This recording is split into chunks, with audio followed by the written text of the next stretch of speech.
Yeah, welcome to Session Prep. I'm your game master, GM Ben, and I'm here to help you prepare your next session. Um, I wanted to let you know that I stream some odd Sundays here at Goodman Games. This is the first one. It's at 4 Eastern. Then my next one will be March 12th. Do feel free to join. If you're tuning in on Twitch in the chat, welcome. Good to see you there. Feel free to ask me questions. Also, be sure to follow and subscribe to Goodman Games channel. They appreciate it a lot. If you're watching later on YouTube, also, hello. Be sure to like and subscribe. You can follow me personally on Twitch. I'm GM Ben Two Ends Show. No content there yet, but we're going to be putting up some of the videos that come, like some clips out of this, that sort of thing. And you can also follow me. Is it on this side? You can also follow me on Twitter at GM Ben. I got a new account there, so I appreciate any of the follows. I don't get anything extra for the likes and the subscribes, but you'll make me feel better. So that's as good a reason as any. Yeah, I also wanted to give a thanks out to X Deverucci and Dr. Bazooka for the Creative Commons music. It really helps a streamer like me put together something cool and interesting so I can bring together people to talk about some fun topics like monsters and preparing for your session. Um, so, yeah, how's everyone doing in chat there? Like, good to hear the sounds working. Good afternoon. Hello. Good afternoon, Crypto Schmipto, good afternoon. Dice Station Zebra, hello. 20 sides to every story. I love your streams. 20 sides from every story to every story, by the way, is also streaming on Goodman Games. I recommend everyone check out their live plays. They have great content, and look into some upcoming, some unreleased, and some currently out there Goodman Games products that are great adventures. Some of which I've seen the backside of in the editing process. Yeah, so I wanted to say with the first stream, I wanted to say just a little bit about myself. I've been DMing for 3 decades. The first books I began reading were the original D&D like rule books. So I kind of grew up my world. The way that I know it is oddly Dungeons and Dragons. Like, I grew up thinking ability scores were a genuine metaphysics of reality, and alignment was a true thing, because I was simultaneously getting these kinds of lessons from Dungeons and Dragons. Not all of them great, admittedly, but that was the world that was mine.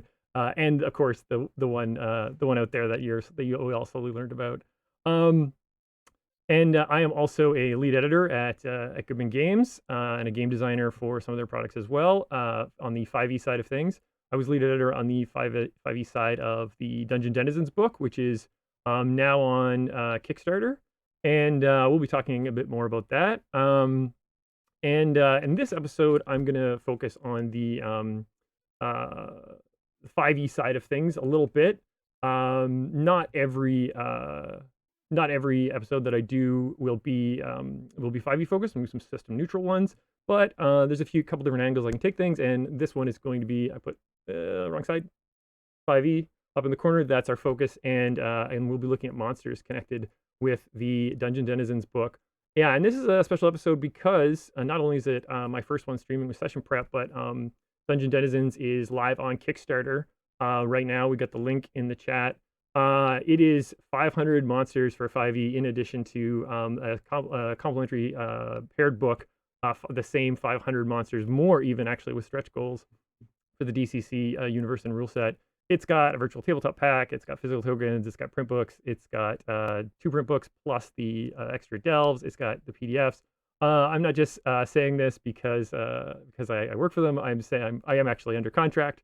So they only pay me to say what I say under contract. And right now I'm saying that I'm actually really excited about this book, and I think your table will love and or hate you as dungeon masters if you use some of these monsters. I can say that as a fact. So I'm going to be talking. I can talk a bit more about that in the stream, and especially if you have any questions. Some of them will be unable to answer because I work on the design side of things, and some of them I'll be unable to answer because I may have looked at that content 2 years ago, as we've been in the pipe with this one, fine tuning it so it's all ready. So, I don't know how many people know this, but all the monsters have been written, edited, and are only in the layout stage now during Kickstarter. So, of course some of the stretch goals have not been written yet, but it is art layout and printing that is I believe, in process at present, and that's all that we're waiting on, as well as the final order numbers before it starts rolling out to you. So this book is near finished, and some of the stuff that I edited was a full 2 years ago. So that may be why I can't answer some of it, depending on your questions. But if you were watching this when the Kickstarter is live, if you're on Twitch right now, go check it out. If not, you're watching this down the road, you can always check out Dungeon Denizens at your favorite local gaming store. Highly recommend it. Um, Also, a little plug, I'm going to be talking to creative director Chris Doyle and some of the other designers on Thursday night this week at 8 Eastern. I'll be one of like 6 little heads on the screen, so tune in. There's some great promo of the content there. We talk about it's one of the Monster Mash episodes. We're going to talk about what's in the book, what you can see, and it'll be similar to some of the stuff that I can get into a bit today. Yeah, so with that out of the way, let's get started here. Um, and I'll just check in with chat periodically, and of course, speak up if you have type up. I guess if you have any questions for me, and let me know, of course, if the stream slips or the audio is going down or something like that. Um, yeah, it's always good to know that sort of stuff. Um, yeah, so any guess how long this will be? Fresh Scanny asks, yeah, I'm streaming. I'm scheduled into for 1 hour stream. We can go over. It depends on how the rhythm is going. But 5 to 6 is what I, or sorry, 4 to 5 is what I run here on the Eastern time zone. And it depends on what's coming up after on the Goodman Games channel in other weeks. This week we've got open air, but there's only so long that I could be here myself as well. But it depends on how many great questions I get right as we're ending, because I can talk about monsters literally all day. Like this editing the Dungeon Denizens book was like a dream come true. It's like monster manuals were probably the main book I was buying with my allowance at 8 years old. The second edition Mystara Monster Compendium, the Ravenloft Monster Compendium, second edition. From my older cousins, I was just pouring through the first edition original D&D collections of the Fiend Folio, for example. So getting to dig into all the monsters was truly excellent, and we could talk all day if I've got the questions coming. Other than that, though, I've got about 1 hour of content. So um, let's get started here.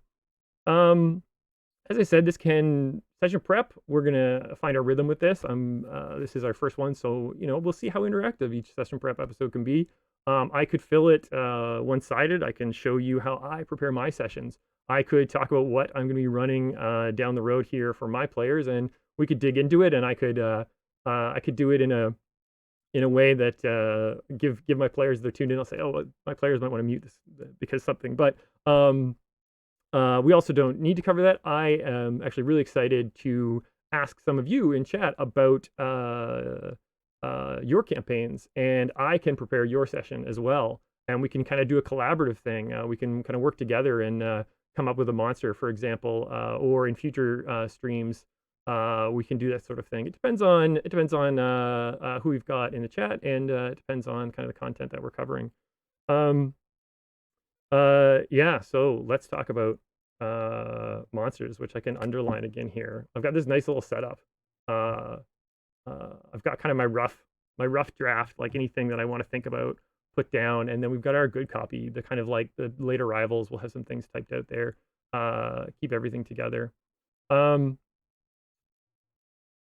Yeah, so I wanted to ask Chad if anyone wanted to jump in here, is around the question of like what makes a memorable monster.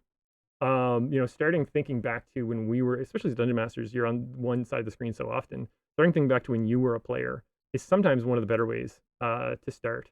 And maybe limiting it to the monster manual is a good one. Like what? So if anyone wants to jump in, what was your favorite monster in the monster manual as a player? What did you encounter? I think that's often a good starting point.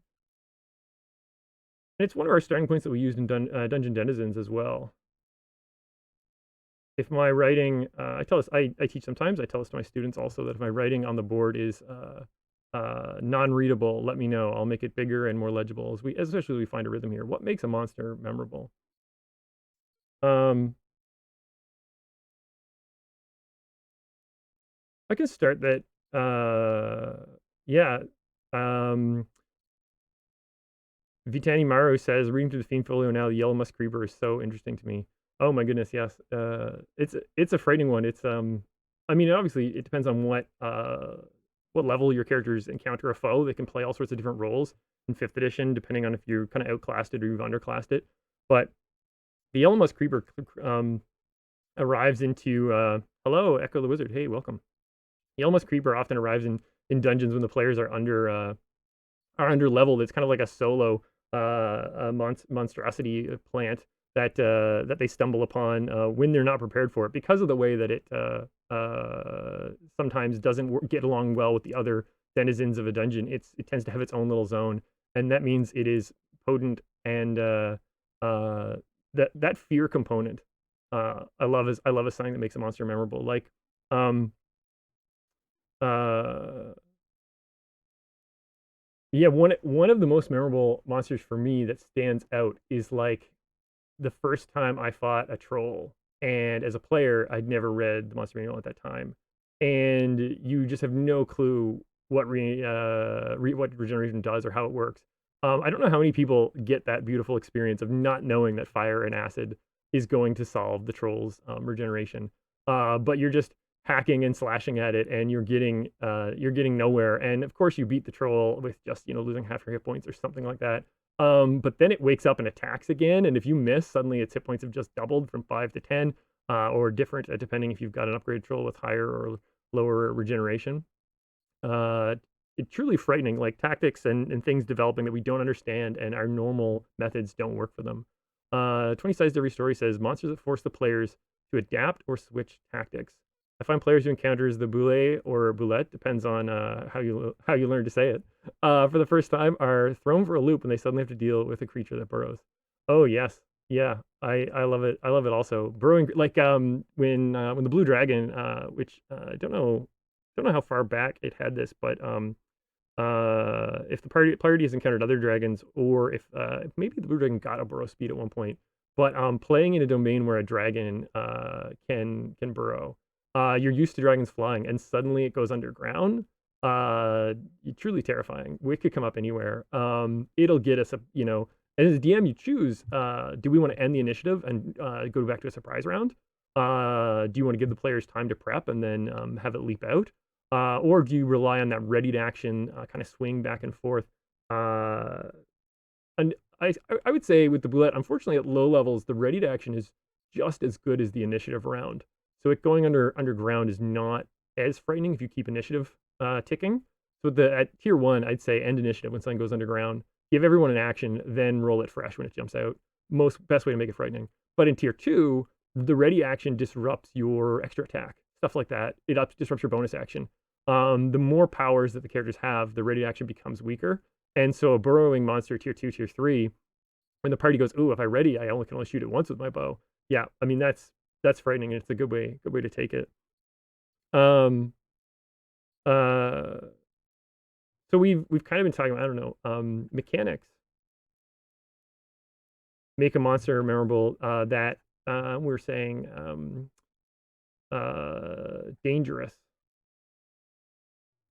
dangerous mechanics, things that are deadly. Um oh, I think we have promotion in the chat. Um Friscani says puzzle-like mechanics can be interesting. Like if the monster has a weakness or a strength, it comes into play conditionally. Oh, absolutely, absolutely. That's I think so. That ended up being my experience when I was facing that troll and didn't understand its regeneration. Unbeknownst to me, it was a puzzle mechanic because I didn't. It could be just a tactical decision. If you once you understand how its regeneration works, but before you know the power, it's a puzzle mechanic, and that's one of the things that motivated us with Dungeon Denizens. If I get time to talk I can throw in little comments of Dungeon Denizens as we go. Yeah, that's one of the things that we thought about with Dungeon Denizens is like when you face the ghoul for the first time and you get paralyzed. How long does this last? Oh, I've never been critical hit on every single swing before. That's terrifying. Um, uh, what are the other types of mechanics like that this is a question we asked ourselves when we were working on Dungeon Denizens and coming up with new monsters, and we found if we had a monster that seemed really great, but it was like I can give an example.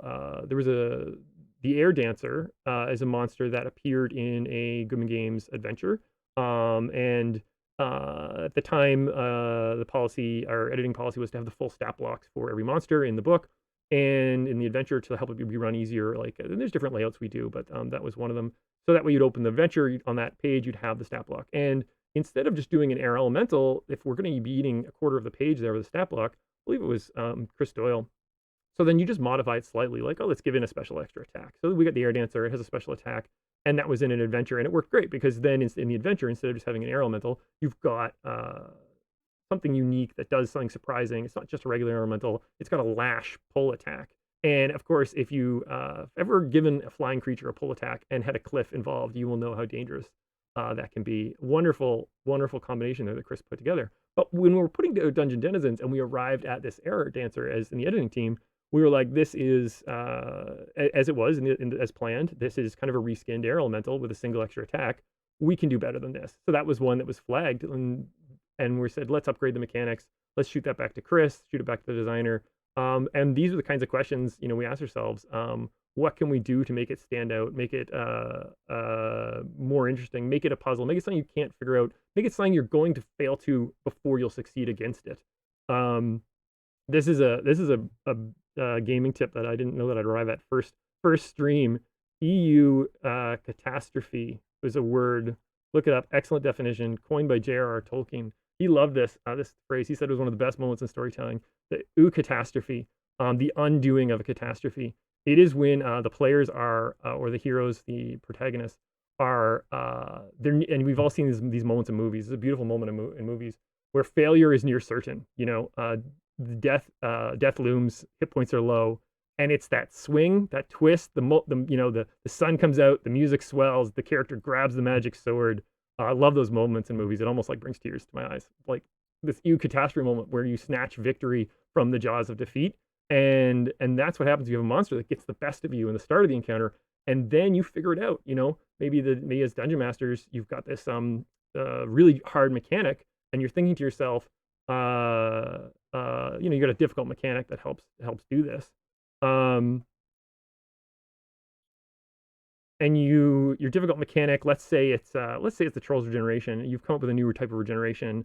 I'll give you an example from Dungeon Denizens. Well, I can't remember the name of the monster, but there is a flying head that has regeneration, and we knew it could be stronger, and so it was the design team that put on a twist on it.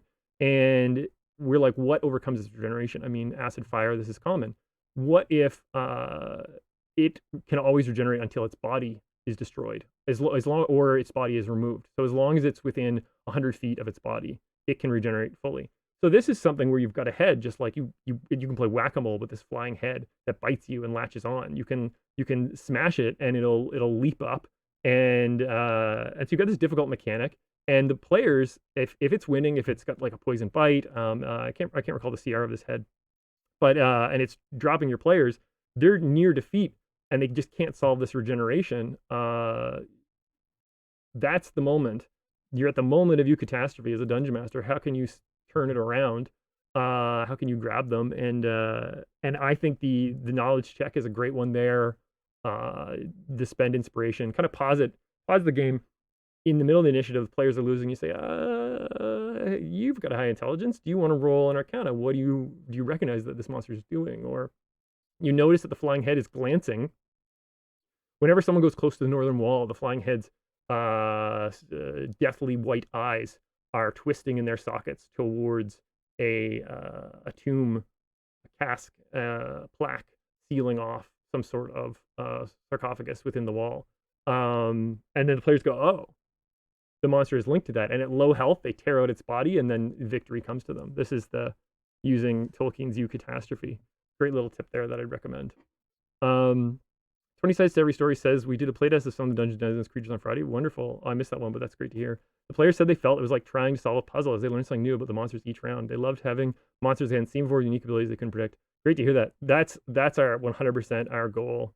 Dropping hints tied to the player's actions is a great idea. Yeah, I love that as well. I've made that mistake of you give hints too strong. Like I had a monk with exceptional perception slide in under a creature with a vulnerable kind of like beating heart on the exterior of its scales a little bit, and right away round one, you notice there's this odd beating heart on the surface, and the monk's like, "Can I punch it?"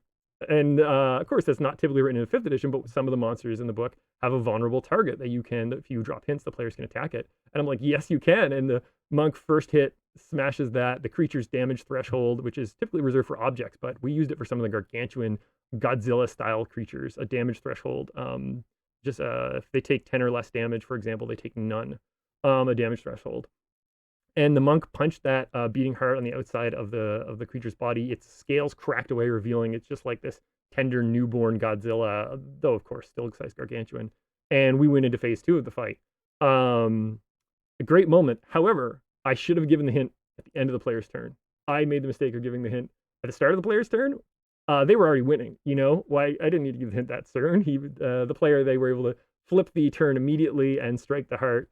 Incredible success. But as a DM, I was thinking, I should have given that hint at the end of the turn, made them wait on it, made them think about it. And to be honest, I've sometimes noticed that where I'll give a player a hint and they'll forget the hint when the turn comes back to them. It's been known to happen, and so as DM, you kind of just love that because then they're gonna struggle for another round. You can watch them have difficulty, and then you can bring it up again. Oh, your character, you noticed that thing. Are you going to do something about it? Do you want to respond to that? These kind of like hints tied to the player's actions, as AO says. Yeah, I love it also. So we've kind of got into mechanics a little bit here, and I wanted to, I want to swing this around a bit and talk about the lore side. We talked about mechanics when they're difficult, hints, but there's other things we can do with monsters, make them really excellent. And that can be on the lore side of things. And I had some thoughts on this where I kind of wanted to express how monsters can be different for the book or for the table. But right now we're kind of blending them together. We're kind of treating all monsters as equal. And we'll come back to this if we have time in the stream. But I just want to make a note that they're not all monsters are created equally. I hate sorry monsters. But especially we're going to do monsters differently for a book than we are for a table. And right now we're kind of talking about them all as if they're both, and that's a fine way to talk about it. But we can separate that a bit depending on how the conversation goes. Yeah. So Friscani says I was going to say lore and roleplay and flavor. Absolutely, absolutely. In my mind, the mechanics are cool, and obviously you need good mechanics. But I think, and in the Dungeon Denizens book, we wanted absolutely every single monster to have a good mechanic. If something came along and it just had great lore, we said, well, why stop there? Flag it. Let's send this back to a designer. The designer, maybe send it to Chris. Maybe one of the editors would make a suggestion. Why stop at just great lore in the book? Let's also have great mechanics. Let's give great mechanics to every single monster. And that's not always true. More can be too much. You can have an elegant monster that just fulfills its story just flawlessly. So we didn't need to do it to all 500 of them. But at your table, this is a real distinction. At the table, I would say lore is more important.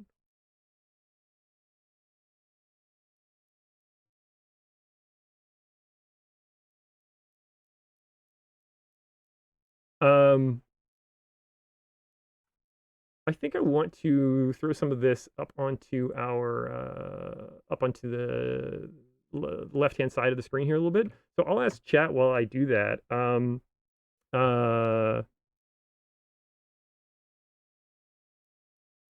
I guess what can we do with lore a little bit to make a monster more memorable? Or what have you done recently in a game? Or can a monster be memorable before the party has even met it? And have you done that?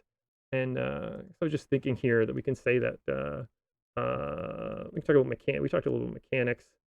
Um, we talked about the danger is interesting. Talked about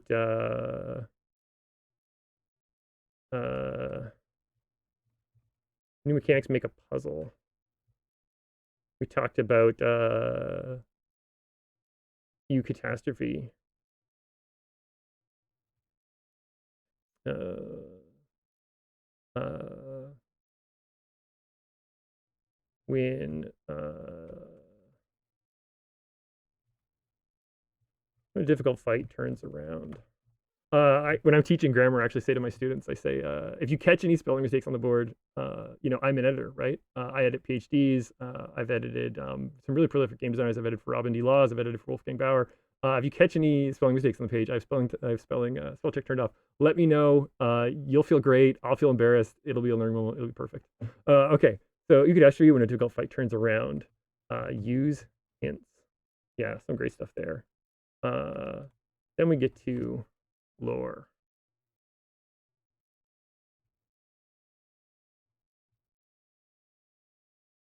Yeah, so in chat, AO says, tie lore to specific mechanics, but in a slightly off kilter way.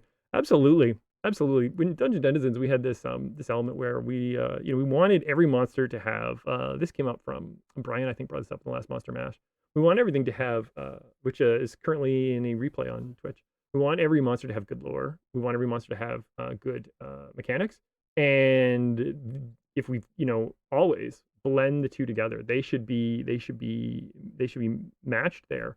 I'll give an example from Dungeon Denizens. This is a monster that I got to design. Um, uh, the Celestial Shield is something that I put together that blends lore and mechanics.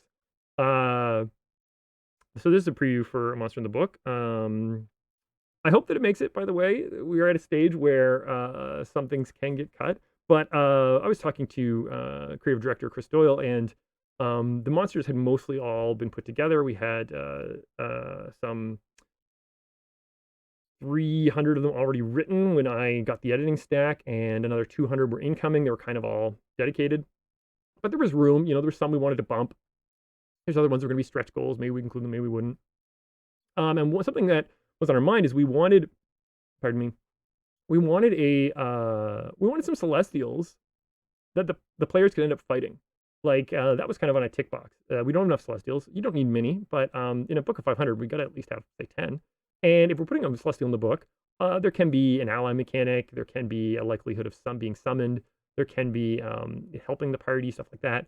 But we wanted some monsters that would blend this lore and mechanic component, because the lore would lead to some component they would end up fighting the party. They might be antagonistic or oppositions to the party at sometimes, and in some situations, and then their mechanics would represent that. And so I as a designer, when I put together, I wrote I can't remember the number because it depends on what makes it into the final book as well. But I wrote, I think, about 12 of the monsters that will appear in the 500 plus monsters. And one of them was the Celestial Shield, and my style was like, I've got a big document of what I call half made ideas, like half ideas. They're waiting for their other half. They're something that will be really interesting or fun when it hits the table, but on its own, it's going to need something. It's going to need the fleshing out. Maybe it's a mechanic missing the lore. Maybe it's the lore missing the mechanic, and I haven't found the blend or the match or something. But we had this prompt, and it was like a celestial that the party could end up fighting. And so I had, of course, we've all recently seen great memes online that have brought to light sort of the truly hellish nature of biblically accurate angels, which I loved. I have background, an academic background in history to an extent, and I love bringing the rich body of work that was written before our birth into what we know about Dungeons and Dragons worlds, and biblically accurate angels is one of them. Weird creatures, 7 wings and 7 eyes, a wheel on fire, stuff like this. Cool stuff. So I said, how can I make one of these into a monster? And the Celestial Shield was the answer to that. And it's I believe, CR half, uh, 7-eyed shield that kind of flits about on the battlefields, the celestial battlefields, protecting high tiers of angels. It has a bonus action grant cover ability. So it when it's with someone, perhaps the party members, or perhaps some other celestial that you're engaged with, or it can grant half cover until it is, of course, itself is slain, and it resists damage. So not the easiest thing right away. Um, and uh, and it could end up joining the party. It could use this bonus action half cover to just be flitting about. And I picture it on the in this the Great Celestial Wars against all that is evil.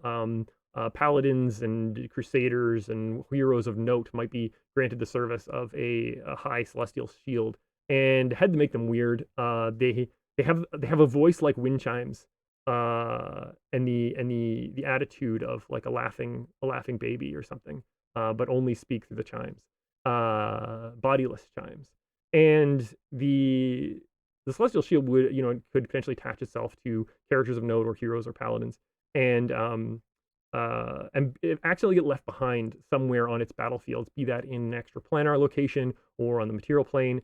And when it gets left behind, it kind of doesn't really understand the world around it. We're talking like intelligence 6, maybe 5. I'm not certain its final form there, but so it hates conflict like in a childlike way, but it doesn't know who's the aggressor. It can't always tell which side are the good guys. So, how do we, so it's got this neat lore where the party's going to encounter it, and it may want to just stop the fight. It's just chiming about, not wanting anyone to hurt each other. This really annoying shield joins your fight and just tries to stop you from beating up goblins, or vice versa. Weird thing, or it joins you and then it tries to stop you from getting in a fight. And so it's got a multi-attack that it can, but it doesn't, of course, need to use multi-attack, but it does a slam shove, essentially. But it can do one, it's not tied, it's not always a slam shove, it can do one or the other. So that way it can push without dealing damage. And it's kind of like, oh, you're fighting, get back, get away from each other. So you get this annoying shield floating about, weird eyes chiming and shoving. And that's this kind of blend, as a long walk to get to this blend of lore and mechanics, that it brings together the story, it brings together the mechanics. You've got something, weird and interesting on the battlefield. And that's one of the monsters that hopefully will be in Dungeon Denizens. And it's the example of all the types of monsters we wanted to work with. It always says, I believe that one of the issues with Celestials in 2E, where they struggled with reasons for showing them as enemies. Yeah, absolutely. Absolutely. But with a lot of monsters, they're bland until they have a good story. And we're playing Dungeons and Dragons, right? So a good story is an adventure. A good story is an adventure hook. And that brings us, right back to the lore side of things.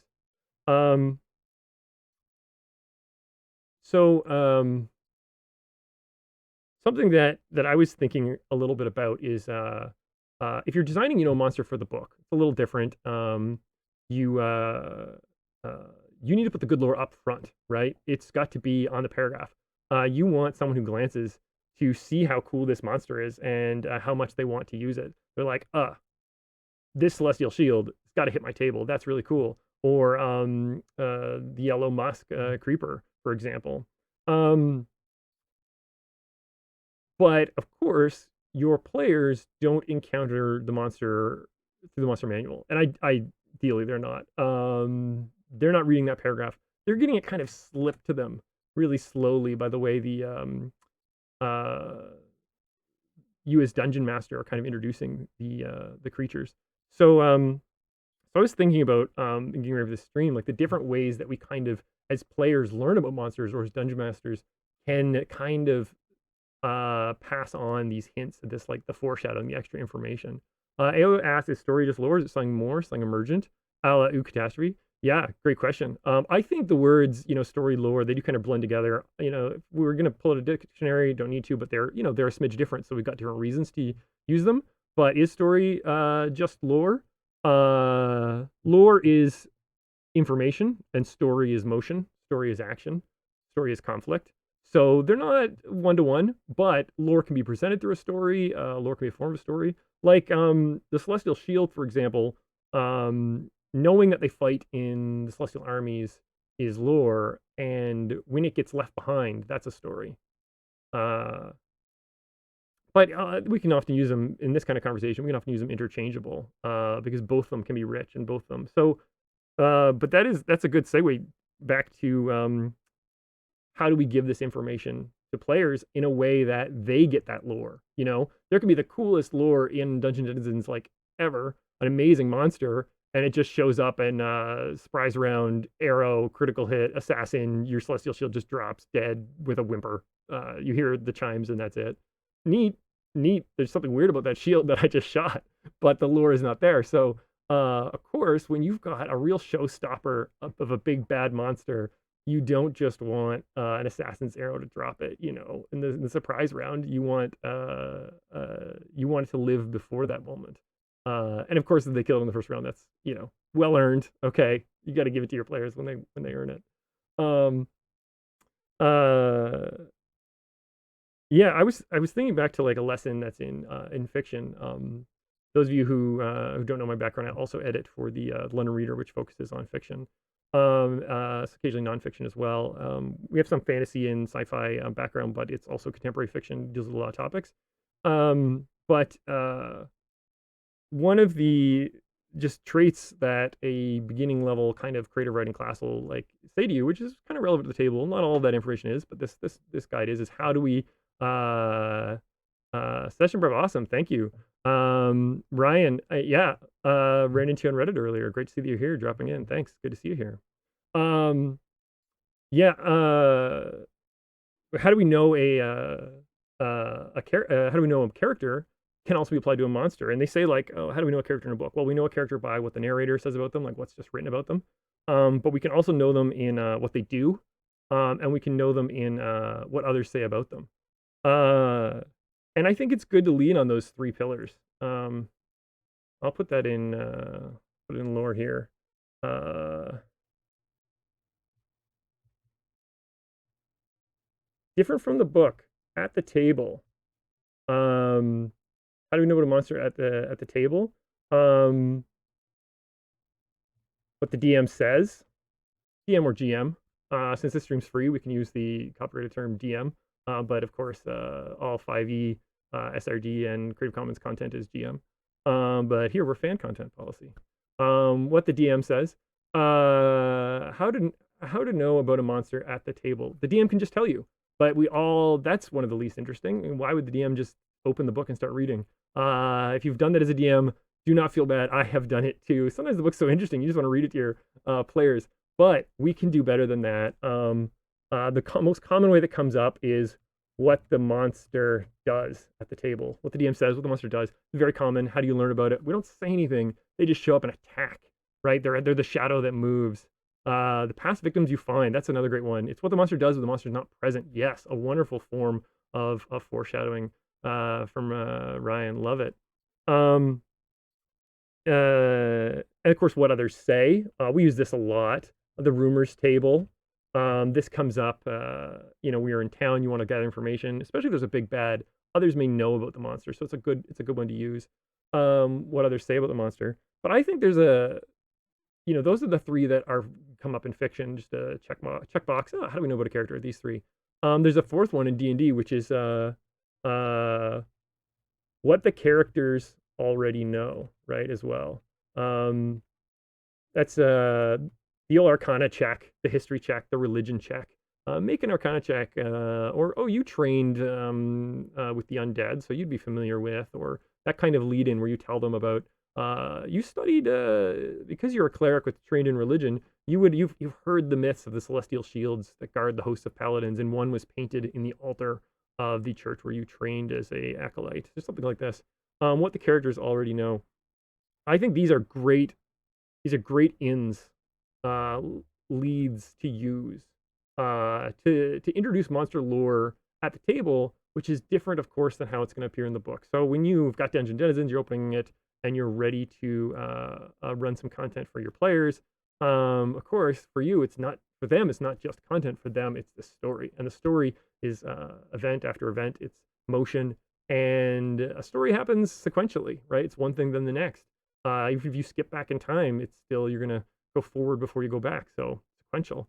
And in that sequential progress of information, when you're running one of these monsters, you have to decide how are the players going to find out about the monster, and how much time do you have for it. Obviously, if you've got a big solar arch villain, like an evil solar who's been corrupted by the spread of Asmodeus's whispers as your villain, then just slap a celestial shield on him. It'll be great tactics. It'll be really interesting in the fight. It'll do a push maneuver. The shield will push the hero away. The solar will whip out a slaying arrow. Your CR 1/2 just genuinely helped your CR 20 really bop some characters with this arrow of slaying. Why not? But if you want to use a monster as that big bad, you want to really bring it into the story slowly. You want to foreshadow. as AO or someone in our chat said, sorry, that finding the bodies beforehand, the monster has left clues of what it's done, makes it all the more frightening. Um, Great ways to do that. Many great ways to do that. And I wanted to brainstorm some of those. So I wanted to ask chat, those of you who are with me now, um, pardon me. I wanted to ask chat, where are your games taking place? And I wanted to brainstorm some ways that we can start to introduce some monsters with you all. Um, Pardon me. Yeah. Feel free to type it out as you like. Uh, is your current game that you're running, is it in a town? Are you traveling at sea? Did you leave your party in the middle of a dungeon? That may be tricky, but we can work with that. Yeah. Let me know where your game is taking place.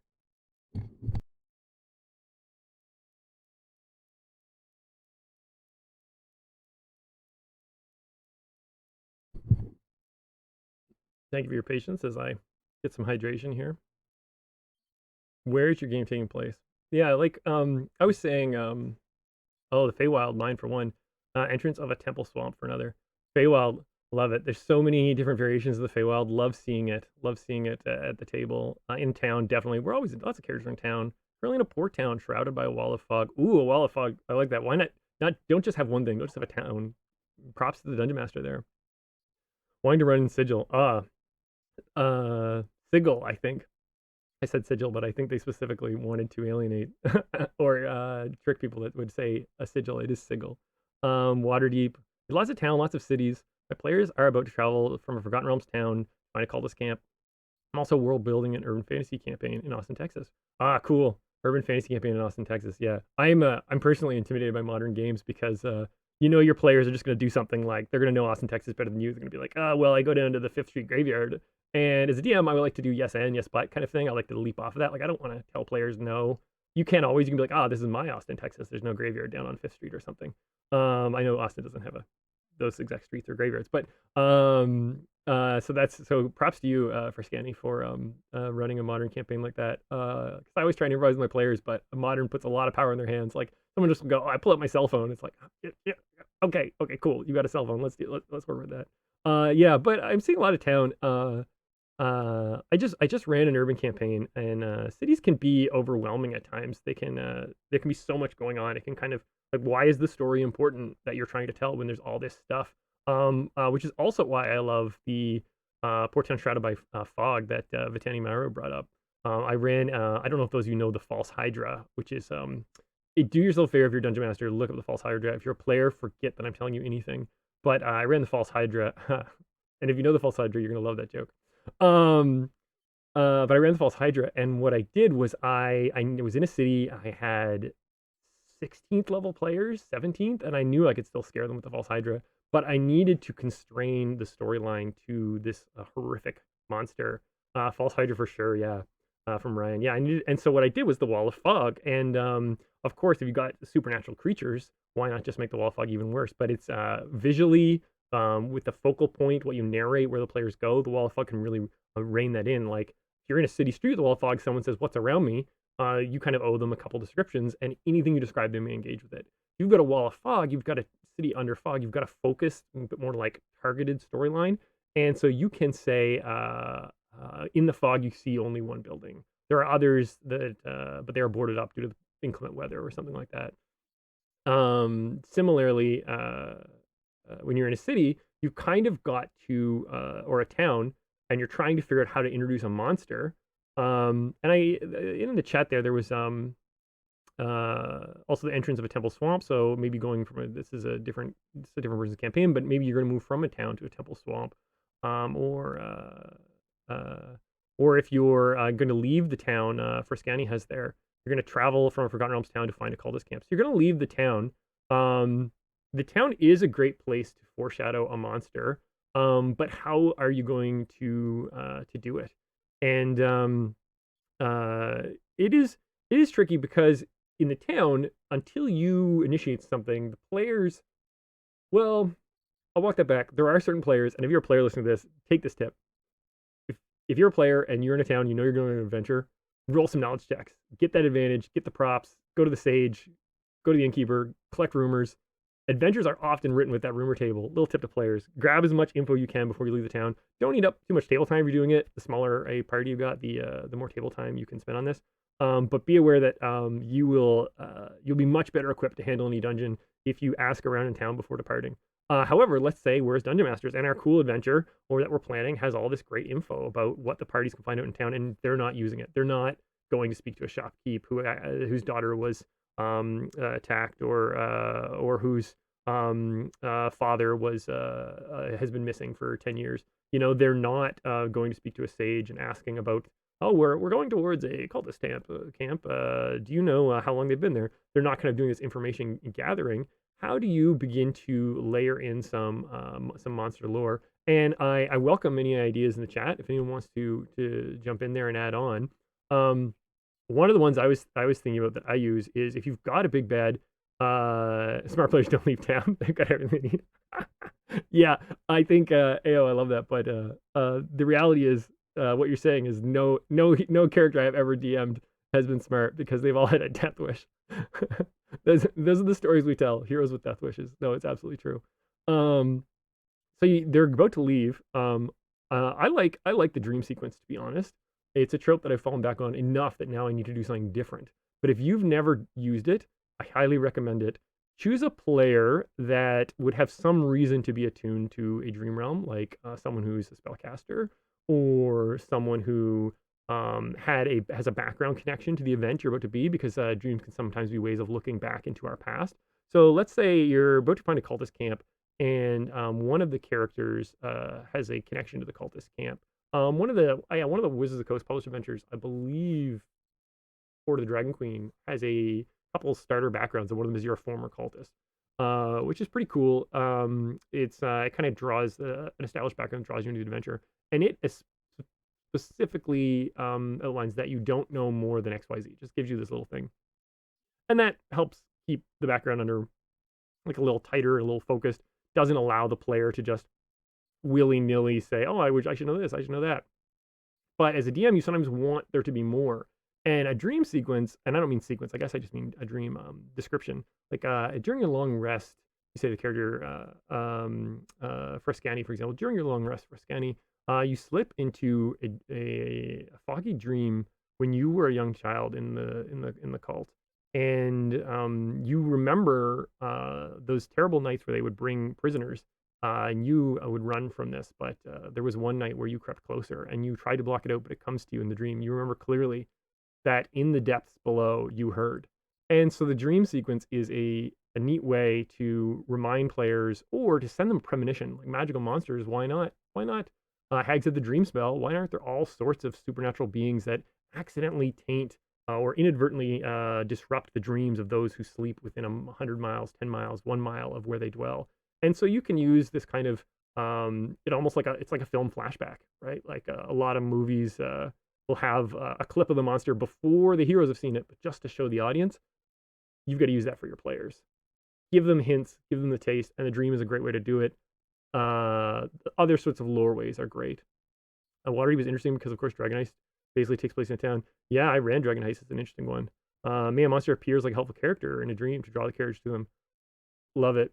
Honestly, though, I've double crossed my players too often. I cannot do it anymore. They truly always expect the double cross when I have a helpful strange being. I think in my last adventure I had to go out of my way to keep helpful NPCs helpful just to lure my players back into that very false sense of safety. Yeah, that's why I'm writing. Yeah, fighting the error. Yep.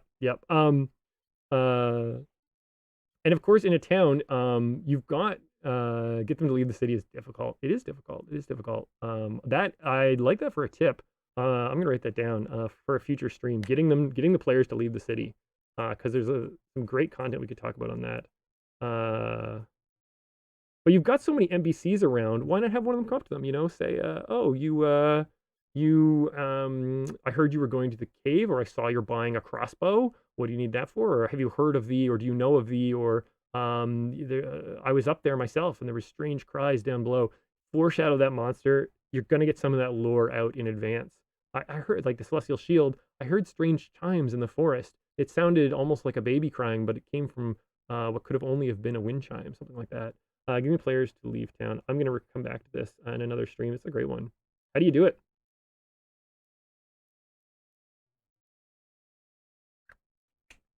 Triscani says, saw an interesting idea like this on YouTube from Matthew Perkins, where he just did a vignette as players walked in town and basically did a cut scene explaining a few deals about a monster they'd later find. So the characters gained no knowledge, but the players got a glimpse. Yeah, why not? There's lots of great. If those of you, depending on how new or old hat you are to D&D, there are a ton of old books. They're often the PDFs are for sale now through their official channels. The rules, you may think, oh, what do I need second edition for? What do I need first edition for? The rules are not relevant. But those books were thick with lore and guides and advice. And it's kind of how I cut my teeth on dungeon mastering and learned so much from reading it. And use a cutscene is probably written right in, I don't know, like third edition Heroes of Horror is one actually. I can't recommend enough. Like I had second edition Ravenloft, I had the first edition original Tracy Hickman, Margaret Weiss, Ravenloft Adventure with Strad. I think I was like 7 and pawned it at a shop so I could buy a monster manual. Fool of me. Why did I do that? But I did. Then I regretted it and later got the second edition Ravenloft. Great horror advice. It all gets distilled in the third edition Heroes of Horror, and they're say use a cutscene. Why not? Just pause them. I'm actually a player in a game right now where the DM will occasionally do that. They'll pull out a cutscene. We all gather and he'll read just a paragraph of something that we actually don't know about. And okay, metagaming, it's tricky to forget that you learned some of that information, but he's doing it because he wants us to know it, and it does set a scene. It creates some cool moments where we kind of have a sense of where we're headed. It can make us afraid of a monster before we even reach the mechanics. It can make us worry about the danger. Um, AO says monsters that can speak to you or enter the character's dreams, a la Nightmare on Elm Street, Rick and Morty, Inception spoof, Dream Stalkers. Ooh, nightmares. Yeah, yeah. I personally I do caution DMs against running an encounter in a dream.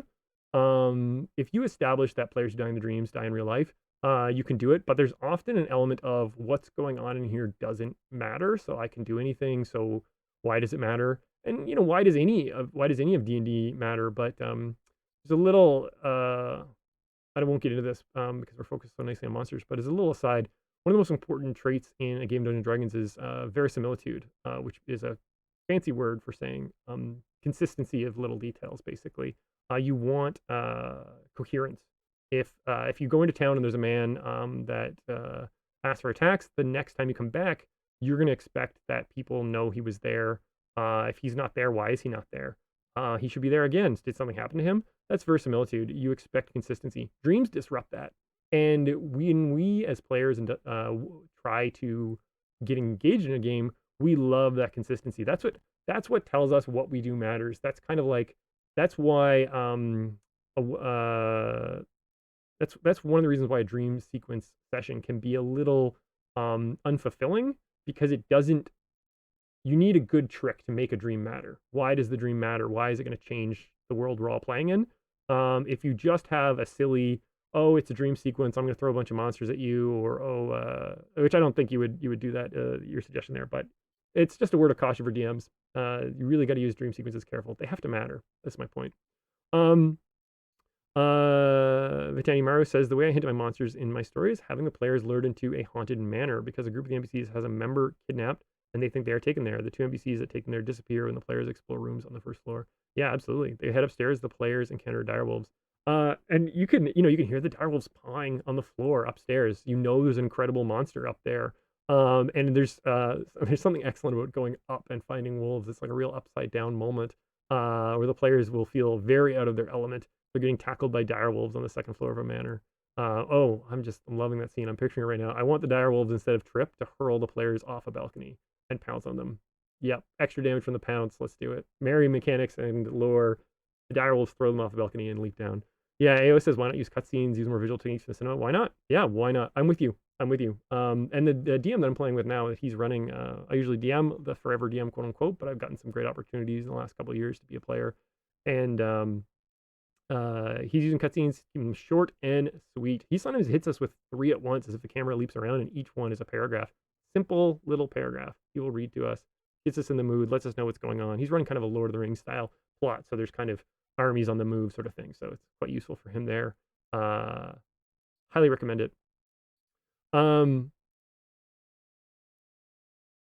Yeah.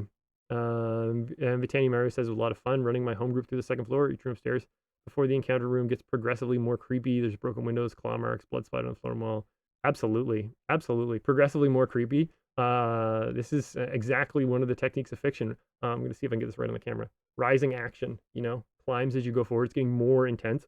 If you enter the haunted house and it's just getting, well, a haunted house that gets less creepy would be creepy in an inverse way. You'd be like, why is it getting easier? But no, if you enter a dungeon or enter a scenario and it's getting easier and easier as you're going, you're gonna lose some of the pacing. You're gonna lose some of the fear of the players. Like, oh, this adventure is easier than I thought it was. You want it to be creepier. You want it to escalate.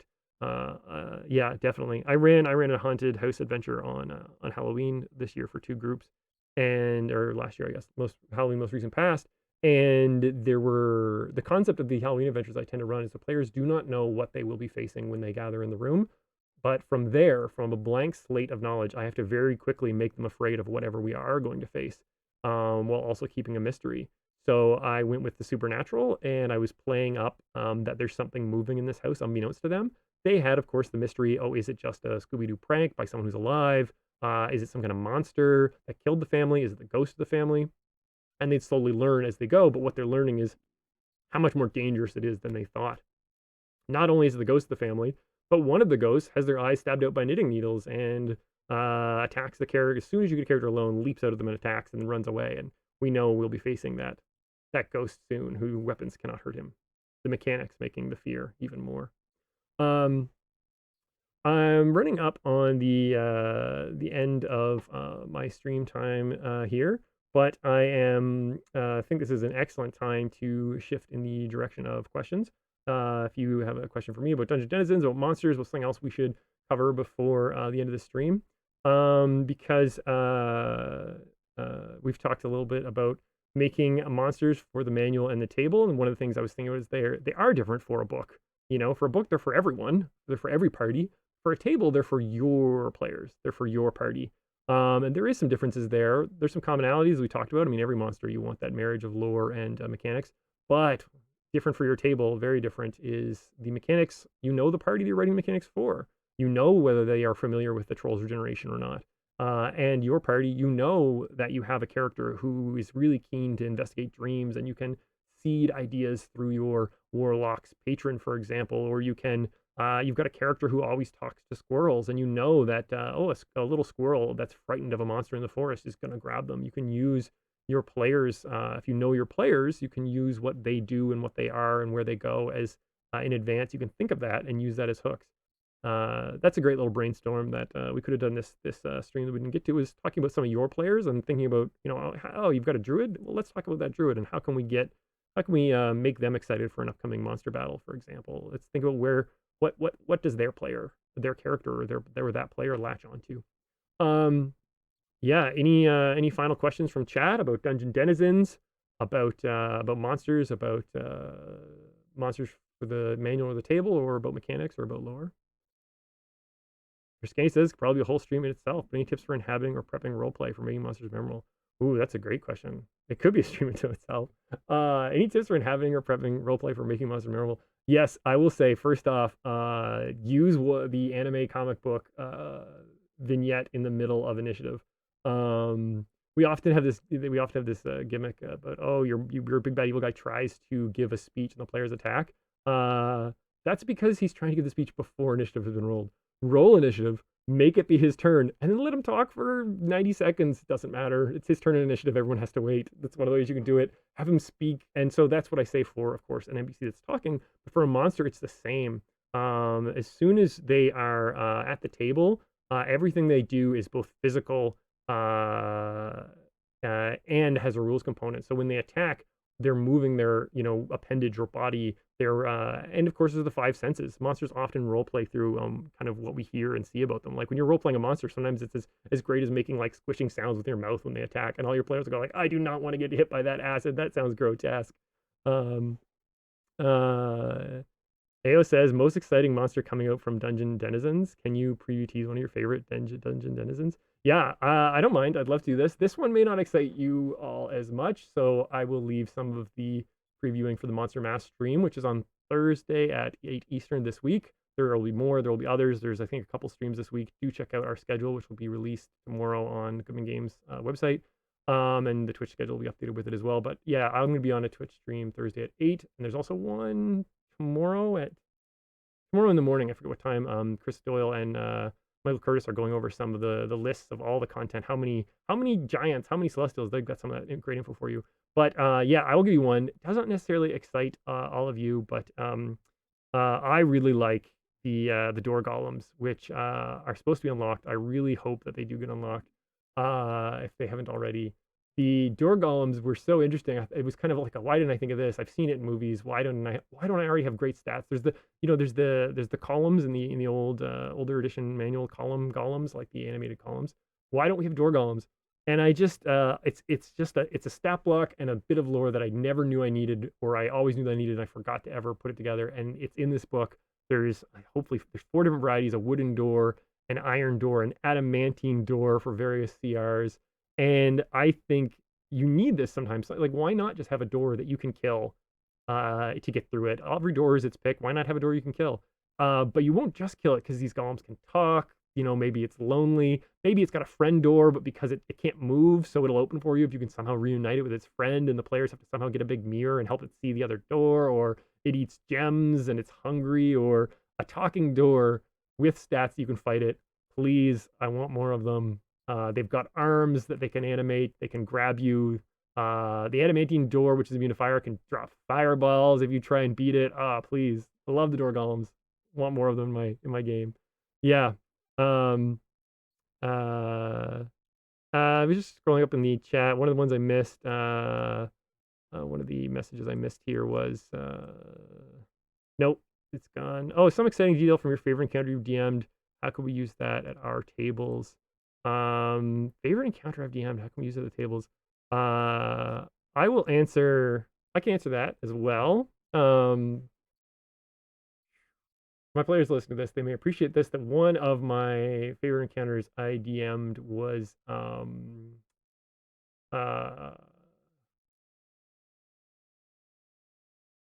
found a battle map online for, I wish I could credit the creator. I can't remember who had done it. But it is an immense giant carrying a tower on its back. It is like an Atlas-sized, unstatable monstrosity of a giant that wields a big moat of earth on its back. It walks like this. It has a tower. It has a sundial thing. It's just so much story is on that battle map. Where does this giant come from? It's walking through the desert. How did it arrive? And when I found this map, I knew I needed to use it. I run my games in person when I do with a television on the table. So, but with the problem with battle maps is you can't just slap the battle map and say, what do you do? The parties need a reason to enter it, or sometimes they won't. They'll stand back. They'll be like, what if we stand off the edge of the map and shoot our bows? And you're like, no, it's a cool map. Get on the map. This one, of course, had a dungeon entrance right on the giant's back. And if you want to get into this dungeon that the giant is carrying, of course you can go below ground. Of course there's a dungeon on a giant's back. How are you going to get on top of this 200-foot tall, 300-foot tall giant? Like, basically, we were using miniatures, and basically a human was the size of the giant whenever we wanted to roleplay this. So what made it memorable was we had things that are unstatable. Like, we broke all the rules. There's no such thing in the rule book at all of a giant that's 300 feet tall and is basically nigh unkillable. But I didn't, and this is what can make it memorable. The new monsters, yes, we don't always start with stats. Start with the lore. Start with something that is just unfathomable, and then describe it. Put it in the table. Worry about the mechanics second. And so we had a giant that large, and of course the party had no chance of fighting it, but they somehow needed to leap from a canyon wall, soar onto its back, not die on the ridiculous fall damage, and go down into the dungeon that it carried to get some animating sun gem that was there. Great element that I encountered that I like DMing, and what made it memorable was larger than life, literally, but larger than life metaphorical, larger than the rules. Don't be afraid of stepping beyond the rules and coming up with something, as long as the players have a way to overcome it. Of course, we all have that horror story of the DM that invents their own rules and it's an undefeatable monster. That's not what we're looking for. We're looking for a challenge that still can be conquered. We're looking for that catastrophe. It seems unconquerable, but at the last minute, the players put it together and have victory. That's what we like. Finally the doors are standing up for themselves. Absolutely love the door golems. Love the door golems. Why didn't I have those in my games? since I started. Why? Uh, uh, okay, everyone. That's it. Thank you, I guess. And I know absolutely not, I guess. Thank you absolutely for joining me. Thank you for joining me on this adventure. I'm going to stream on odd Sundays at 4 Eastern. I had a great time doing this. So of course, I'm going to do it again. You can catch me next Sunday. I'm not going to stream every week, but I absolutely am doing it next Sunday, 7 days from now. So that will be part 2, making more monsters. Because of Dungeon Denizens is live, and it's a great time to talk more about monsters. So you can catch me next Sunday, March 12th. As I mentioned, be sure to like, follow, subscribe, all that good stuff. I don't get anything extra for it. I just feel better about myself when you do. So please, love seeing likes on the videos. If this comes up on YouTube, hit like. I'm going to check how many likes this video has. And you can follow my Twitch is at GM Benn Show. I'll just wave in the chat. I'm gonna be putting some content on that, but I'm predominantly streaming through Goodman Games, and I am on Twitter at GM Benn. And as always, have a good session. Thank you.